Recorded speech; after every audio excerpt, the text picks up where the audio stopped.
কলকাতায় এলেন Lionel Messi, ফুটবলের রাজপুত্র।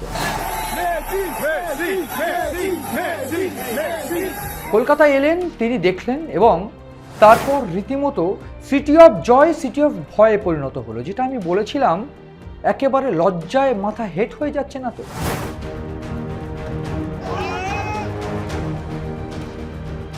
ঠিক এইখানেই দুটো বিষয় বারবার করে সামনে আসছে যা অত্যন্ত উদ্বেগজনক।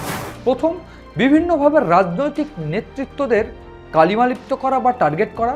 দ্বিতীয়টি হলো যুবভারতী ক্রীড়াঙ্গনে এই যে চূড়ান্ত ভাঙচুর, সেটা কোথাও গিয়ে বাংলাদেশের কথা মনে করায়। তার কারণ, বাংলাদেশে যখন বঙ্গভবনে আন্দোলন হয় তখন আমরা দেখেছিলাম ফুলের টপ থেকে শুরু করে শেখ হাসিনা প্রাক্তন প্রধানমন্ত্রীর বাড়ির পুকুরের মাছ অবধি নিয়ে যাওয়া হয়েছিল।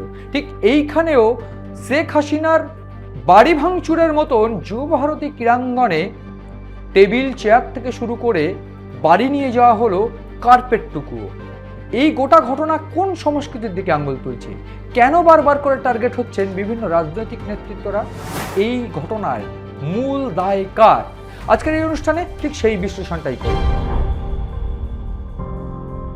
নমস্কার, আপনারা দেখছেন ইনসাইট, আর আমি আপনাদের সঙ্গে রয়েছি মণি ভট্টাচার্য। একটু অবাক লাগছে যে রাজনৈতিক নেতৃত্বদের টার্গেট করা হচ্ছে কেন, এই প্রশ্ন তুলছি। বাংলার অন্যান্য মিডিয়া হয়তো এই প্রশ্ন তুলছে না, তার কারণ আমাদের জানা না থাকলেও পরিষ্কার করে এই বিষয়টা আমাদের প্রচণ্ড মাথাচাড়া দিয়ে উঠছে বা প্রচণ্ড এই বিষয়টাই প্রশ্ন তুলতে ইচ্ছে করছে যে কেন রাজনৈতিক নেতাদের টার্গেট করা হচ্ছে।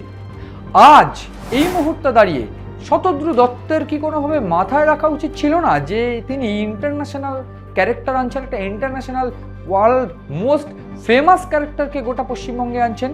তার এই যে গোটা পরিকল্পনা, সেই পরিকল্পনাতে এই মেসির আগমন যেটা পশ্চিমবঙ্গে হয়েছে বা কলকাতাতে হয়েছে, সেই কলকাতাতে মেসির আগমনের জন্য সরকারি যে সমস্ত সুযোগ সুবিধা তিনি অ্যাপ্লাই করেছিলেন তাকে সেই মতন সাজিয়ে দেওয়া হয়েছিল, সেটা পুলিশ পিকেট থেকে শুরু করে সমস্ত কিছু। সেক্ষেত্রে এই শতদ্রু দত্ত, যিনি কিনা এই আয়োজন বা এই গোটা ঘটনার মূল আয়োজক, তিনি প্রাথমিকভাবে এই সমস্ত নেতামন্ত্রীদের আহ্বান জানান এবং ক্রীড়ামন্ত্রী হিসাবে স্বয়ং সেইখানে উপস্থিত থাকার অনুরোধ করেন অরূপ বিশ্বাসকে। অরূপ বিশ্বাস সেখানে উপস্থিত ছিলেন এই মেসির সঙ্গে সেলফি তুলতে। কে না চাইবে?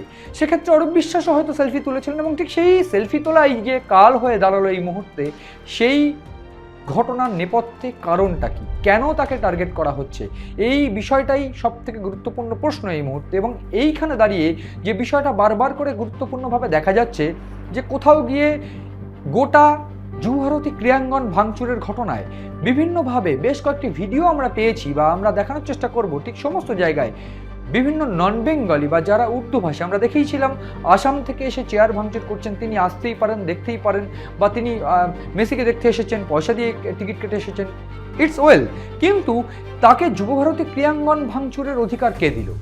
10 কোটি টাকার ক্ষয়ক্ষতি এখন অব্দি যুবভারতী ক্রীড়াঙ্গনে হয়েছে বলে প্রাথমিকভাবে মনে করা হচ্ছে এবং ঠিক সেই সমস্ত টাকা সেই সমস্ত টাকা তো রাজ্য ক্রীড়া দপ্তরকেই দিতে হবে, আমাদের করের টাকা।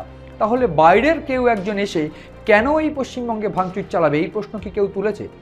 এছাড়াও যে বিষয়টা বারবার করে প্রশ্ন উঠতে শুরু করেছে যে একটা ইন্টারন্যাশনাল ক্যারেক্টারকে শতদ্রু দত্ত আনছে, সেই ইন্টারন্যাশনাল ক্যারেক্টার যে কিনা লিওনেল মেসি, সব থেকে ফেমাস ক্যারেক্টার। এইখানে ছাড়াও দিল্লি, মুম্বাইতে প্রোগ্রাম হয়েছে, হায়দ্রাবাদে প্রোগ্রাম হয়েছে, বিভিন্ন জায়গায় প্রোগ্রাম হয়েছে। শহর কলকাতা কেন এরকম ঘটলো?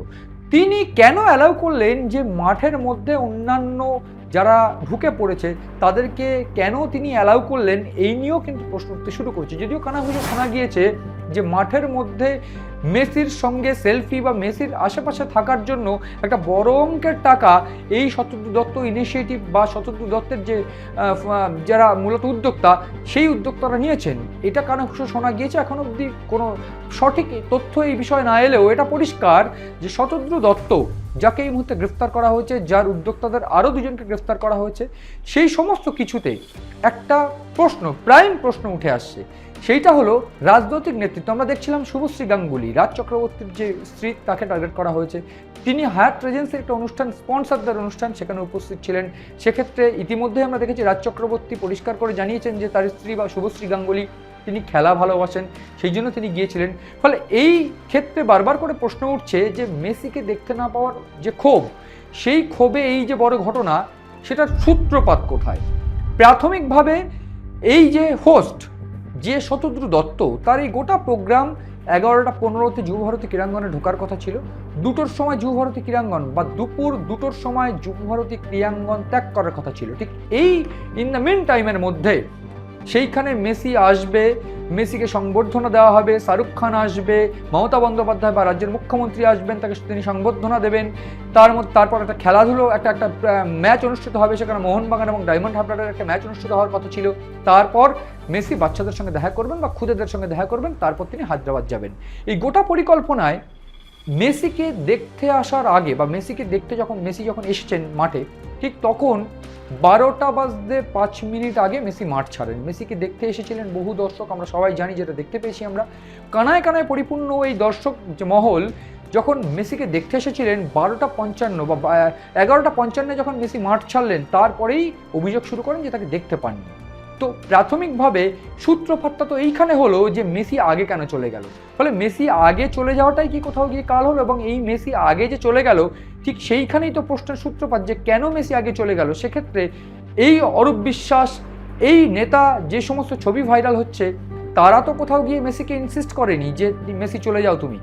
মেসি কেন চলে গেল? এক্ষেত্রে হোস্টের বিরুদ্ধেই প্রশ্ন উঠছে যে মেসিকে তাহলে হোস্টরাই মাঠে রাখতে পারেনি। এই প্রশ্ন কি উঠতো যে অরূপ বিশ্বাস বা অন্যান্য যারা রয়েছে তারা সেলফি তুলেছে বলে আমরা দেখতে পারিনি? এই প্রশ্ন কি উঠতো যদি মেসি 2টো থাকতো মাঠে? এই প্রশ্ন হয়তো উঠতো না। যদি উঠতো তাহলে সেক্ষেত্রে মেসি যখন 11টা 5 কি 11টা 15-এর মধ্যে প্রবেশ করলো, 11টা 15 থেকে দীর্ঘ 40 মিনিট যখন মাঠে ছিল, তখনও তো দর্শকরা তাকে দেখতে পায়নি বলে অভিযোগ ছিল। সেক্ষেত্রে তখন কেন এই আন্দোলন, তখন কেন এই বিক্ষোভ দেখা গেল না? প্রাথমিকভাবে অরূপ বিশ্বাস বা অন্যান্য যে সমস্ত নেতৃবর্গের সঙ্গে ছবি দেখা গিয়েছে বা যে সমস্ত ছবি ভাইরাল হচ্ছে, যাতে সোশ্যাল মাধ্যমে টার্গেট করা হচ্ছে সমস্ত সবাইকে, এই জায়গায় প্রাইম সাসপেক্ট বা প্রাইম অভিযোগ এইটা এখন অবধি হওয়া উচিত এই যে গোষ্ঠী শতদ্রু দত্তের বিরুদ্ধে এবং এই হোস্ট, তার বিরুদ্ধে প্রাথমিক এই অভিযোগ।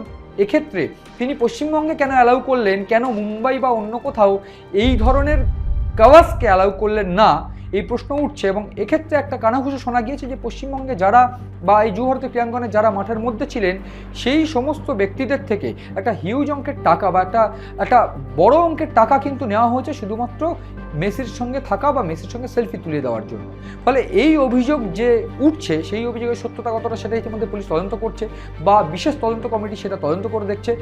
এই প্রসঙ্গে আমি একটু বলে রাখতে চাইবো যে যারা ভাঙচুর করছে তাদের মধ্যে 2জনকে ইতিমধ্যে গ্রেফতার করা হয়েছে, এবং বাদবাকি যে ভিডিওগুলো যে ভাইরাল হচ্ছে, যে ভিডিওগুলো আমরা দেখছি ইতিমধ্যে, সেক্ষেত্রে আমরা দেখা গেছে পুলিশের সঙ্গে বাকবিতণ্ডা যারা করছে, সেক্ষেত্রে নন বেঙ্গলি যারা হিন্দিভাষী তাদেরকে দেখা গিয়েছে।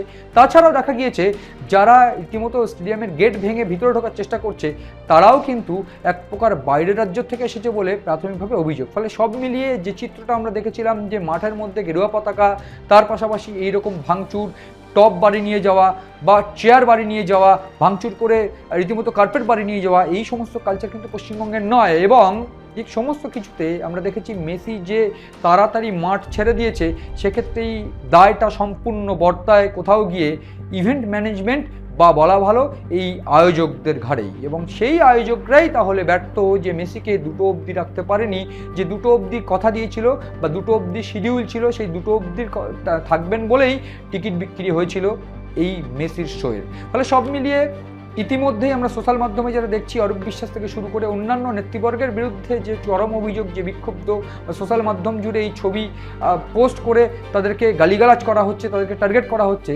সেইটা যে সম্পূর্ণ রাজনৈতিক চক্রান্ত তা কিন্তু এই মুহূর্তে মানছেন তৃণমূলও। সব মিলিয়ে যুবভারতীর ঘটনায় সাধারণ মানুষের যে দোষ আছে মানছেন সাধারণ মানুষরাই। তার পাশাপাশি যত তাড়াতাড়ি সম্ভব পশ্চিমবঙ্গের বা এই ধরনের ক্রিয়ামনস্ক মানুষের বুদ্ধি ফিরবে বা সুচিন্তা ফিরবে, ততই মঙ্গল বলে মানছেন রাজনৈতিক বিশ্লেষক থেকে শুরু করে সমাজপ্রেমীরা। কেমন লাগলো জানান কমেন্ট করে, এবং নজর রাখুন আমাদের পছন্দের অনুষ্ঠান বা আপনাদের পছন্দের অনুষ্ঠান ইনসাইট এবং সিএন ডিজিটালে।